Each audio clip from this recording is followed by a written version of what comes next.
Welcome to As the Story Grows. I'm Brian Patton. Today, Joey Mencucci and Connor Bruce from folk metal band Valensorow join the podcast.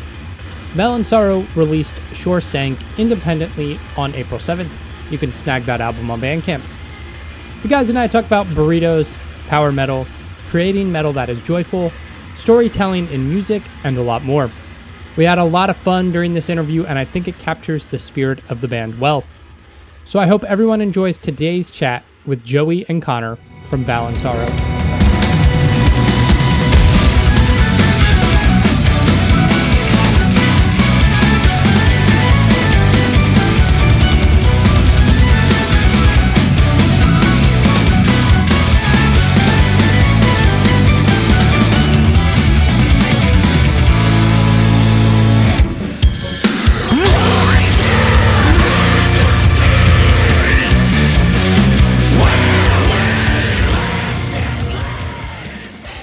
Thanks for hanging out this morning. I appreciate it. Yeah, appreciate you. Thank you. Yeah. Connor, you practicing, rehearsing? Yeah. Unpacking from a gig last night. Just resetting up because I have more recordings to do. So I'm just kind of getting all of my stuff together. Yesterday, I took my whole house with me. It looked like I got robbed. Oh, so now I'm just getting it back together. Nice. That's awesome. Where are you guys both located? I'm in Santa Cruz. Yeah, we're both in California. So he's in Santa Cruz, and I'm in Redwood City in the Bay Area. Nice. Is that roughly where you guys grew up? Oh, yeah.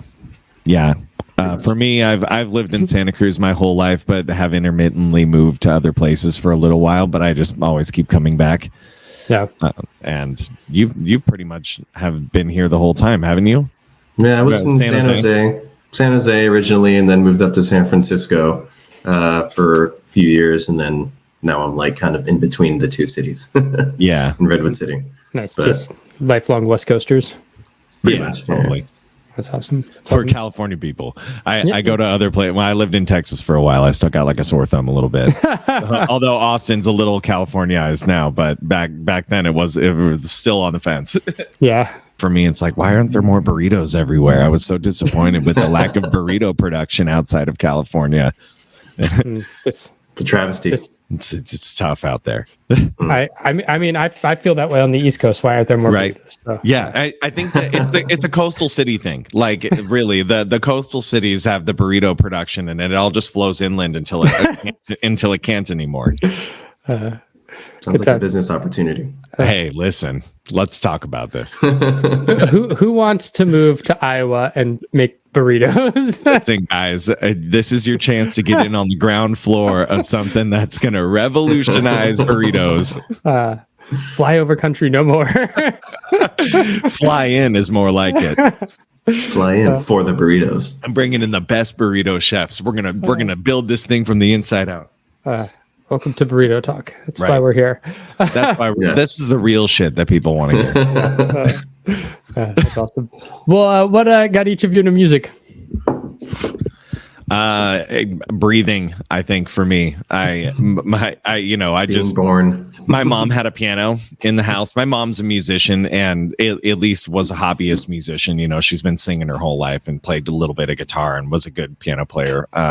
So we had a piano in the house, and so as soon as I could reach it, I was just smacking it, and it just made me so happy. Yeah. And so my parents made me take piano lessons for a long time as a kid, and then when I committed to that, they let me buy a drum set, and then they let me buy an electric guitar, and then it was, off to the races from there. So pretty much my whole life. Nice. Yeah, for me, it was just my mom was like a church guitarist, and so she always had an acoustic guitar laying around, and then I don't know, just kind of gravitated towards it, and then it was actually, she put me into guitar lessons because I was hanging out with some kid that was giving me in hella trouble. And so I started getting a lot of trouble. She's like, yeah, I need to like distract you from all of this trouble you're getting. And so she put me in the guitar lessons, and I ended up like really falling in love with it. And then my guitar teacher wanted to teach me a bunch of jazz guitar. And I was like, no, teach me Dragon Force. Yeah. So he would be like, yeah, we're going to play some Warren Nunes. I'm like, okay, but like before we do that, can you teach me this solo real quick?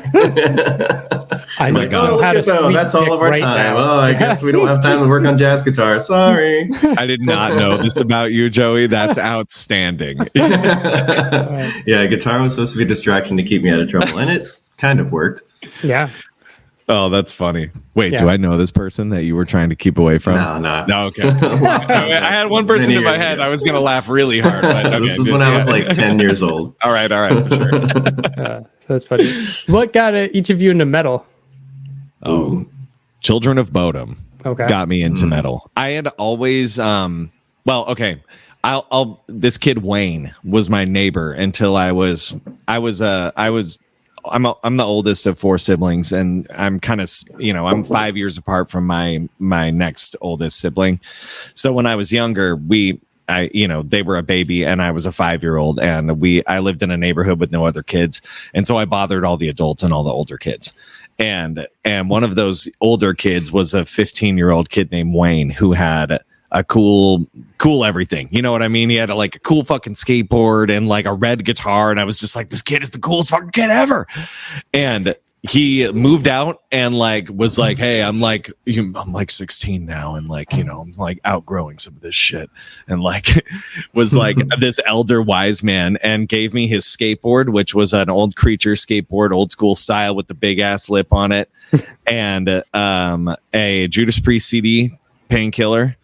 And nice. And a couple other just random, a guitar. He gave me a Guitar World magazine and some shit like that. And that was all of the stuff I had. That was my treasures as a 6-year-old. And so I dove into it, and I really loved classic metal. And then I kind of in high school gravitated towards melodic death metal, as some of my friends showed me Children of Bodom and Winter Sun and those types of bands. I really gravitated towards that. But I think I kind of got into metal around 6 years old because of Wayne and his fucking skateboard and that Judas Priest CD. Nice. I think for me it was I don't know, I started listening to some it was kind of alternative punk, I guess, was the when that was popular was when I started getting into rock music. The first band, one of the first bands I think I listened to was Sum 41. That's when I started listening to I love bands. I like this guitar riff, that's when I was I learned the intro to Fat Lip. It was one of the first riffs I took to my teacher. I was like, please teach me this awesome riff. And then and then I think after that riffs. It was dude, yeah. And then it was and then I found Disturbed, and I was like, whoa, these guys are a little bit heavier. And then I went to Slipknot, and I was like, whoa, new metal is cool. And I got into Slipknot, Static X and shit like that. And then I discovered power metal, and it was all over from there. And then I was like, I want to shred. So it was Dragon Force and Firewind and fucking Symphony X and shit. And I was like, oh yeah. Yeah. What is it about power metal that connected with you?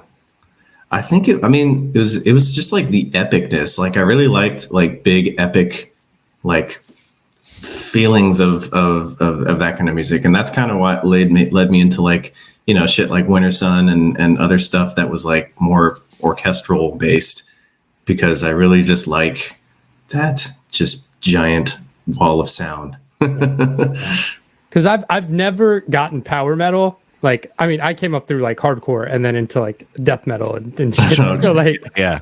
Then I listen to power metal and I'm like, what the fuck is this? I know. I can't really listen to it anymore. It's one of those things I go back and I'm just okay. This is... But when I was 14, man, I ate that shit up. You know how some girls are right for you right at that time, but they're not. But they're not the one. Power metal is like that. That was It was it was a stepping stone. Yeah, but it's funny. I listened to the new Narnia record and I was like, I don't know, it kind of slaps. Yeah, some of it slaps, dude, and some of it is cornier than corn itself. Right, and that's just the duality of that genre, and it's beautiful because of it. I think, Connor. I forgot what we were talking about, but there was one time that we were talking about power metal or something, and you said, "Man, there's only so many different types of wings you can soar on." Yeah, that's a really good way to look at it. It kind of wraps it up. There's only so many makers of frilly silk shirts out there. We can't run them out of business. Yeah, you are. And sometimes it's just like that's just the Europeans and their thing. 100%. And like I know people make fun of Europeans, but they're making some of like the best metal these days. Also, but like talented musicians. Yeah, every day it's like there's a new power metal band, and I'm like, how is this still a thing that is happening? I know people show them to me, and I'm like, wait, is this new? Like that's remarkable. Right.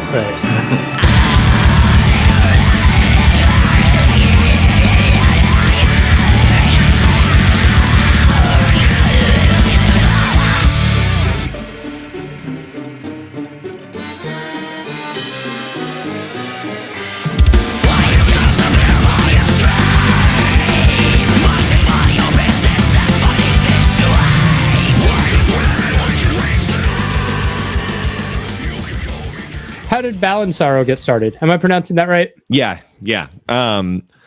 It got started because I had been scouting our singer, Joe, this man here, Joey Mencucci, and our bass player, Noah, were playing in a band called Bring Down the Earth. And I was going to shows with them. And I had been away from music for a couple of years and went through some like legal shit, went to jail and shit, you know, and so like I was coming out of that and was like trying to meet people again and, you know, get involved in the scene, which at the time I was really just hanging out in San Jose.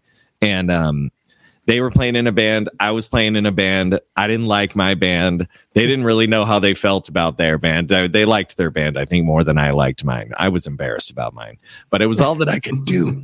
And then at one point, we were all hanging out at the same studio. I hung out with them more than I hung out with the members of my band. And so I think just one day I was just like, what do you guys feel like quitting all our bands and just doing one new band? And I have this song and tell me what you think. And it was Neptus from our first record. And I was like, so here's the thing.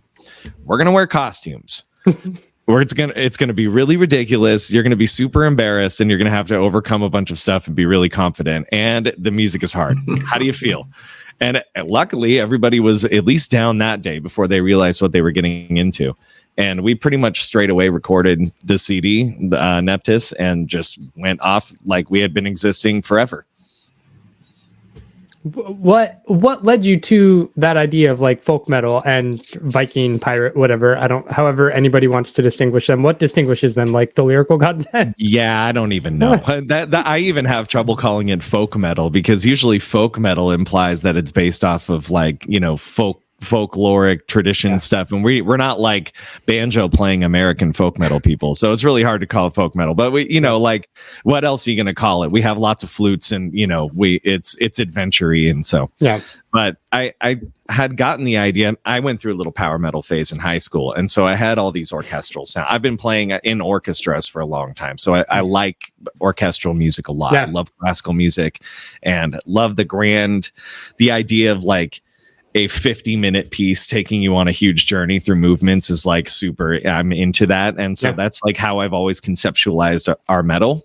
And when I was in jail, I had a bunch of ideas in my head. And when I got out, I put them all on my computer very, very badly with FL Studio 6, if I'm not mistaken. Oh, yeah. What's this stuff do? Yeah. And their stock samples, which were fire. And and that's what I showed them. We were like, at the time we were the brokest people ever. And I was like recording demos with like a computer mic hanging in front of my like crate amp, you know, like it was god awful. If any of those are out there, they need to be scrubbed from the earth. But, I had the idea kind of in my head for a long time. And then, you know, when we got together, they were able to put all their influences on it. And it kind of became what it was.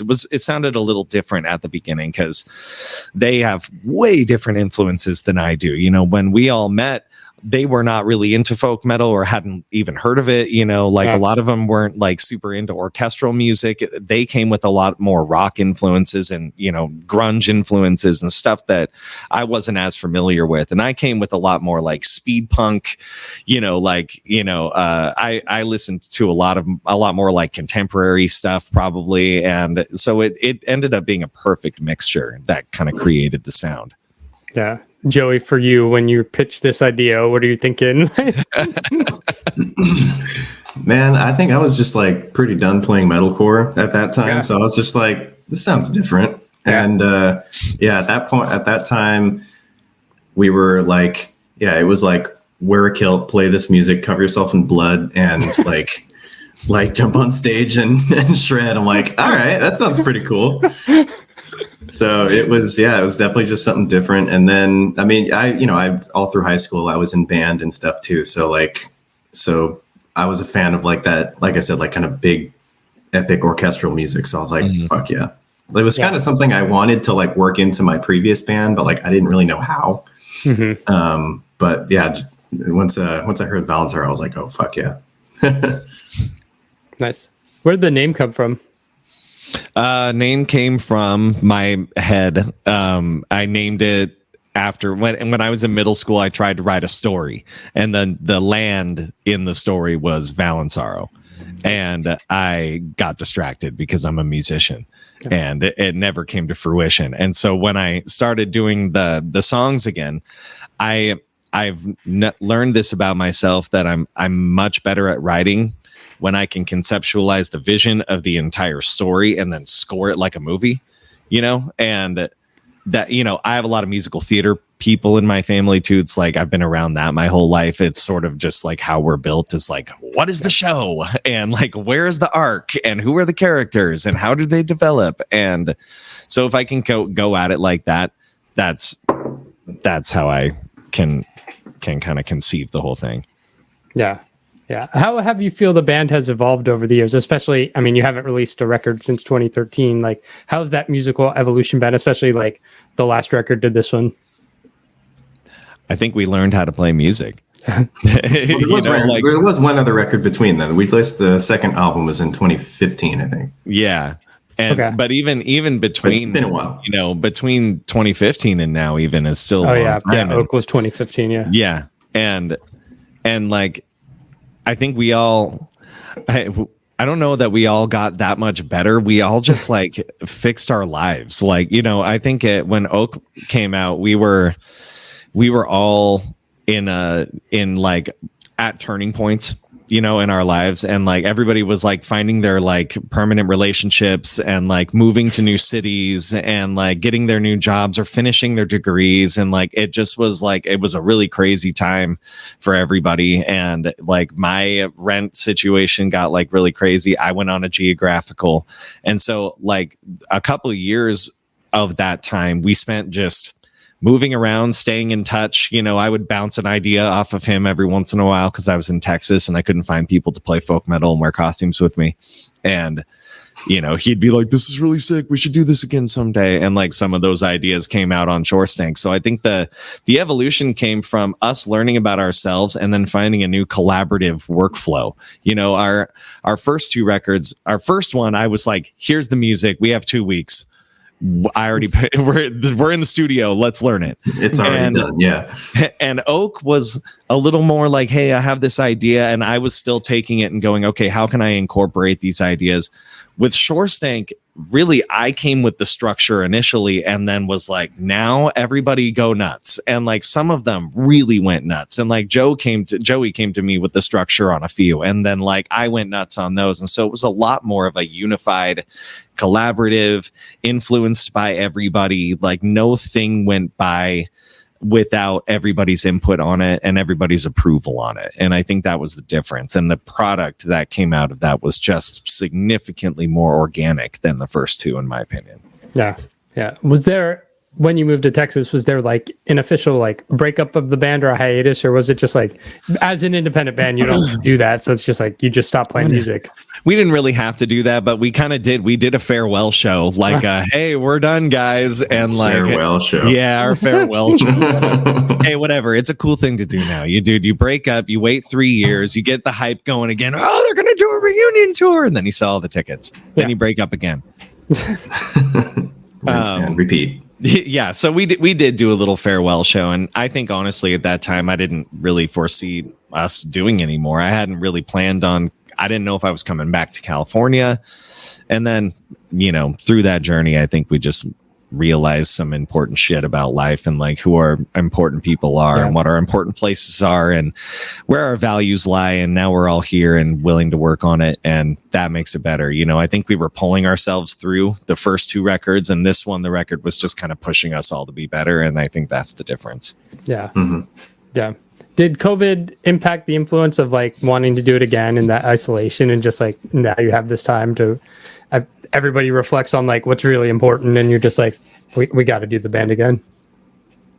I think so. What do you think, Joey? I mean, we kind of were already going before COVID, and then COVID happened, and we were like, "Hey, we got some time to work on stuff now." Yeah, COVID was when a lot of momentum happened. I mean, we wrote like during the lockdown. Connor and I were like just having Zoom chats and having cocktails online and talking about ideas, and a lot of the story from Shorestank was written during COVID, and then the music kind of stemmed off of that. Mm-hmm. But COVID was very productive for this album. Yeah. Where'd the title come from, Shorestank? Do you remember? I don't even remember how we stumbled upon that one. It was like a working title for the song Shorestank. And I don't know. I think we decided. I don't remember where that word came from. We were trying to come up with imagery that made you feel like you were and Shorestank is written about just kind of my life in Santa Cruz a little bit, and so I wanted to convey that like dead seal saltwater like reek that you get on the beach sometimes, and how it's like horrifyingly disgusting, but it's also like oddly refreshing because it means you're at the edge of the earth, and like that sort of feeling. And maybe we just came up with it then, but then it really stuck and kind of grew, and now I really want to have our stank beer do well.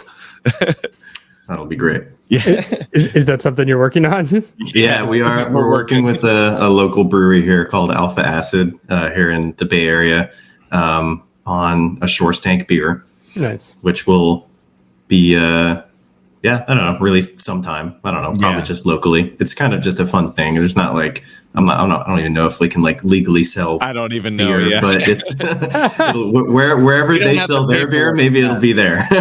We don't have the paperwork, but it'll have our name on it and some artwork and all that stuff. Yeah, it's like a fun thing that bands are doing, like this extra market. And it's like especially big and small. Band. Like right. It should have been a mead. That's what it should be. I know this. It's not impossible. I know this. Anything is possible. I kind of want to make mead. I've been looking into it. Yeah, we should talk more about that. It's pretty easy. Yeah, I think. I don't know.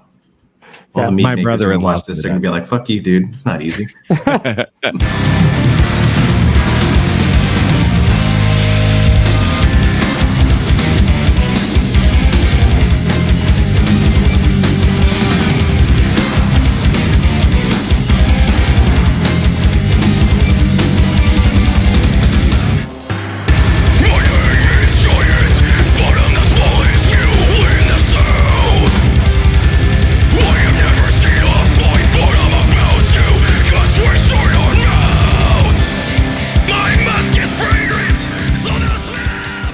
Who did the album artwork? Oh, that's a good one. A guy named Tristan Tate. He's from Sydney, Australia. And the album artwork was definitely a thing that was like a lot of thought went into, or at least like the style of artwork. I was looking around on Instagram and Fiverr and all these things for potential artists, and it was it was tough to find someone who could capture like the sense of humor that was in the music. Because at that point, like the vibe of the album had been established. Like a lot of the music had been written. We're like, okay, this is a pretty fucking goofy album. So like having like a very serious like folk metal cover with like a knight battling a dragon or something like that, it's like, well, that doesn't really work. And like, I mean, it's called Shorestank. Like it's got to be kind of funny looking, right? Like, so it was really hard to find an artist that like had that sense of humor. Everyone was really serious and like great fantasy artwork. I found a ton of awesome artists, and I almost hired a couple, but then a couple of I kind of had to pull out at the last minute and be like, you know what? This does not have like, it's not funny enough. Yeah. So anyway, I found Tristan, and I found him on Instagram, and he had this picture of Yoda, but like from the neck down, it was like the Little Mermaid. So it was like Yoda's face making this goofy face, wearing this like seashell bikini and like on this rock like with a wave splashing, and I was like, this guy. And so I looked at some of his other stuff. Yeah. And so he had a couple other artworks and one commission he did for some people who were playing D&D. And so he had like this kind of little image of like a D&D party thing going on. And it was kind of like in the style of what the album cover was. So I was like, dude, this fucking guy is funny and his art is awesome. So he's a genius. Yeah, we've been working with him on all of the single artwork. He made like a t-shirt design for us. So he's our man. Yeah, he's our he dude. Gets us. Does. Yeah, there seems to be a resurgence of like really like cool and bitchin' artwork, because like it seems like it's just or more important now than it has been for a few years with everything digital. It's like you gotta grab people's attention, and like that's the first thing I noticed was just the name and how ridiculous, and then you're like, this artwork is bananas. Yeah, totally bananas. Yeah, and you know, it has to be. I think folk metal is kind of a slippery slope for like getting into some kind of corny territory. Yeah, and for us, it's like having that comical element makes it like it's important to us to have that kind of thing to make it like, I don't know, more digestible without being too like taking ourselves too seriously or something. Right. I don't know if you guys know this, but we don't actually live in a magical wilderness filled with monsters. And we don't like to pretend like we do. I don't know, man. I lived in San Francisco for a while. Okay, well, not in Santa Cruz. If you live in San Francisco, maybe, and maybe Elmo's there's some creatures that walk the street. Yeah, I don't know. Elmo moved down here, and now he's Cookie Monster. So your monsters are moving to Santa Cruz. I live in DC. There are some fucking monsters here. You get it. You know what we're talking about. Yeah. You mentioned this record being fun, and that was like a word I attached to it. I've had the record on again this morning mowing the lawn, and it was like, because you're playing like folk metal or whatever, like this fantasy world metal, like do you feel like not a responsibility, but just like this joy in metal? It's like, I feel like you've listened to like death metal, it's like there's a ridiculousness of that. It's just as fantasy, but it's like gory. Like, do you feel like we want music to be fun? Metal is fun. Like, people listen to this because it's enjoyable. Like, that's important to what you're doing. I think one of the Joey, you'll recount that you've been standing there when we've gotten this before. The compliment that no metal band smiles as much as you guys do on stage, and we do. We laugh hysterically, we smile, we prank each other. We are like dancing this fence between like pretending and like also just not giving a shit about being too serious or being having too much fun. And I think that is refreshing. And I know it's refreshing for people that, especially people that stumble upon us not expecting to watch metal or like it. People that are just, they walk by or they walk in to see one of their other friends play, and they're like, I do not normally like this, but this was extremely fun and cool, and you guys look like you have a really fun time. Like, that's important to me, because I feel like there's such a let's play to the toughness of it thing that happens so much. And that's awesome sometimes. Like, sometimes I want that too. Sometimes I want to put on corpse paint and go to a black metal show and just go all night to people and like try to summon things. And that is completely appropriate in that environment. And I just feel like there should be more people that can take on the joyful aspect of it and make that a responsibility. And I think that's what we try to do. Yeah. And I mean, dude, folk metal shows, I think, are some of the funnest metal shows. Oh, I mean, again, I love the toughness aspect of a lot of metal. Like, I turn into a fucking demon when I watch Meshuggah live, and I just like that's the band that like I will run full speed into the pit and just go insane for, because it's such intense music. But folk metal is like, it's like I love going to folk metal shows because the fans have such a fucking good time, and they're dancing and moshing, and like some kind of combination of dancing and moshing, and like I feel like it's like the crowds at folk metal shows when they're having a really good time is like no other. And that's one reason why I love playing our music, is that we can be providing that to people, you know? Yeah, that's cool. You've talked about like lyrics and writing, the joy of like massive pieces of music and symphony and creating the story. How was the writing process like this? With you're not writing about magical wizards. I mean, you are writing about magical wizards, but there's an occasional wizard. What was the writing process like for this record? Let's just. I think that the story began, by the time we started writing this record, we had already established that we were a story band. And like the albums were going to be conceptual. And I think this one was, let's write the anti-folk metal album. Like, two guys who are trying to not go on an adventure. They're trying to get away from all the adventure. They're just trying to sail a ship to some quiet island and just live a life of drinking on the beach and getting into no trouble. And of course, that doesn't happen. And the whole kind of album is kind of centered around the story of these two characters that arrive on an island to find peace and find none, and instead get forced into a gigantic trek of adventures in their search for peace, which ends with them having to slay a monster, of course, and sarcastically in another big monster, because of course there's another big monster. And so I think that for this one, we kind of went into the writing process just like, let's just do the opposite of what would happen like on your adventure game. But in the process, we gave a pretty typical adventure, and I think that's what's so funny and satirical about it is like you can try to write the anti-folk metal album and it still just ends up being the same thing, because adventure is adventure. And like, it's like kind of a sarcastic, tribute to folk metal and adventure stories all together. And we wrote the music first and then wrote the lyrics kind of along the way, but we knew what the story was going to be at the beginning.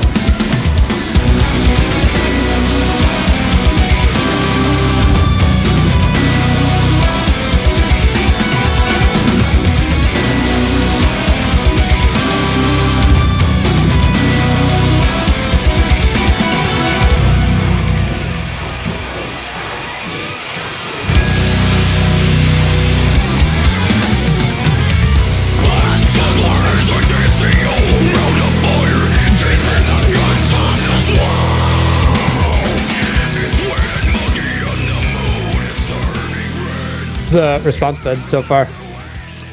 It's been pretty good. A lot of people it's been good. Yeah, a lot of good feedback. A lot of people love the album artwork, which I'm thankful a lot for. I've gotten a lot of compliments. Been really good. The mix, especially because we went with a different mixing and mastering engineer for this one, and it really it captured the scope of what we were trying to do more than the others. And the others, we had a little bit more of a wall of sound, and this one we did everything. We panned both guitars just hard left and hard right, and we didn't double rhythms. Like, everything is just as if we were standing on a stage, and the orchestra is all spread out in the stereo space. It's a really good headphone listen. I've been getting compliments about the headphone listen. Everything's been just way better this time. We released Oak Mountain to no one. We put Oak Mountain on Spotify and like made a Facebook post like, we're a band, we have an album, and like 11 people heard it, and we got like one review in Russia, and that was it. And this time we're just like trying to get our internet stuff together and like actually make sure that people hear it and like get some engagement. And so far we've been able to do that, and it's been really good. It's been positive. Yeah. Is that like the hardest part of being a band these days? It's like The algorithms fucking hate you. Like, It's terrible. there's 1,000 records every week.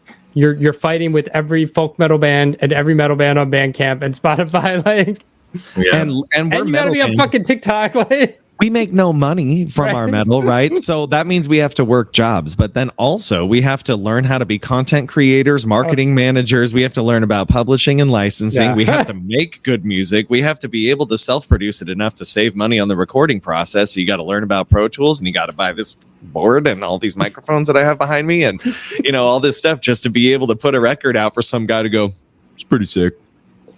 and never listen to it again. And never listen to it.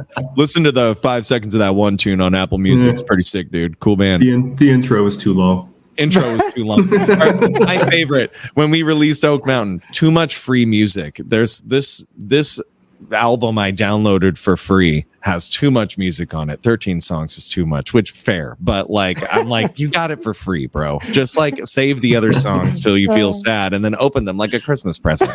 The album came out. What's the rest of this year and the future look like for the band? Content, New cities, hopefully. yeah, content, and we're already ahead on the next album. I was writing it while we were working on this one, and we're I don't know, 7 out of 10 songs through it, and got ideas for the last couple, and that we still have to go through lots of revisions, obviously, because now we have our workflow. But I think it will be much faster. I mean, it will be much faster. We established the workflow. We're hoping to get an album out maybe every year and a half or so, and just kind of keep them close together, keep it constant and not like mysteriously long or like surprisingly short. Just consistency is the name of the game that we're going with here, and we're working on figuring out all our content and right now we're doing like a PR campaign for the album, and when that's over, our next thing that we're doing is doing a TikTok campaign and an Instagram campaign and our Facebook campaign, and just like flooding the internet with ridiculous content and figuring out how we can get some viral audio and stuff to go. And that's the plan. And in that time, we'll be working on our next one, the Hammer Minchon Caravan.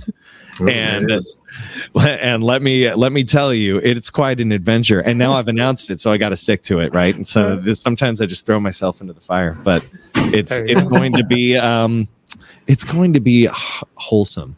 Yeah. That's gonna be wholesome and terrifying. Have you guys considered, like, you mentioned albums every year? Have you considered just like EPs or the idea of just like releasing singles? We're inching our way towards that, I think. Yeah. Shorestank is 10 songs. The next one's going to be like probably 8 songs or something. Yeah, right now I have 7 and I had 10 planned, and I don't like it. I want to keep it single digits, and I think we might do a reverse cycle on the next one too, where we release more singles ahead of the album, and then do the album as a separate release at the end. Yeah. And I think that we may have even done that this time if we weren't so backed up and just like needed to just get it out, get back together, figure the workflow out. We ground through a lot of issues during this one that aren't issues anymore. And so now we can kind of get at the next one in like pure creative, tenacity. And I think that will be what we do.